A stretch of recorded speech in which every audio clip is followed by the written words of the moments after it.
Hello दोस्तों। चलिए जी राम जी जो बिल संसद में पेश हुआ है, जिसे लेकर अभी हाल ही में बहुत ज़्यादा बहस छिड़ी हुई है पार्लियामेंट में। विपक्ष का बहुत ज़्यादा विरोध देखने को मिल रहा है। तो ये क्या है जी राम जी बिल मनरेगा का नेम चेंज करने के लिए पेश किया गया है, जिसमें मनरेगा का नाम चेंज करके पूज्य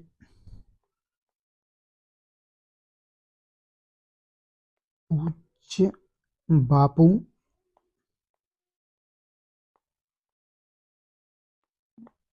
रोजगार गारंटी अधिनियम करने की बात की गई है। तो मनरेगा मनरेगा की शुरुआत कैसे हुई थी? मनरेगा की शुरुआत शुरू में नरेगा के रूप में की गई 2005 में। उस समय के तत्कालीन पीएम डॉक्टर मनमोहन सिंह जी ने की।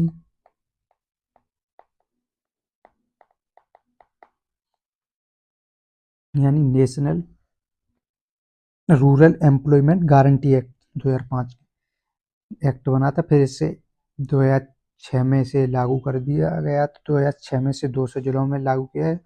2008 में से पूरे देश में लागू कर दिया गया। उसके बाद इसका नेम चेंज करके मनरेगा कर दिया गया था, जो Mahatma Gandhi national rural employment act रखा गया।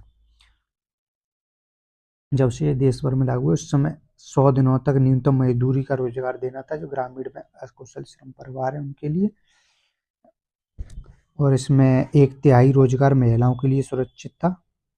हाल ही में इसका ये नाम पूज्य बापू ग्रामीण रोजगार गारंटी अधिनियम करने की बात की गई है।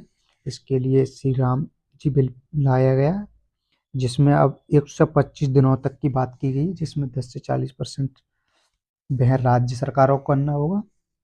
और ये फसल के मौसम के टाइम पे इसमें रोजगार नहीं दिया जाएगा, जिससे कृषि कार्यों में मजदूरों की कमी न हो, उससे लेकर बात की है।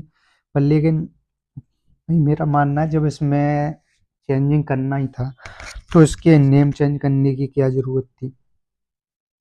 125 दिन करने थे, 100 दिन से बढ़ा के वैसे ही कर देते भाई, नेम चेंज करके। भाई आप लोगों को क्या लगता है? आप लोग कमेंट में बताएं, इसका नेम चेंज करना जरूरी था या ऐसे ही मुद्दों से भटकाना है?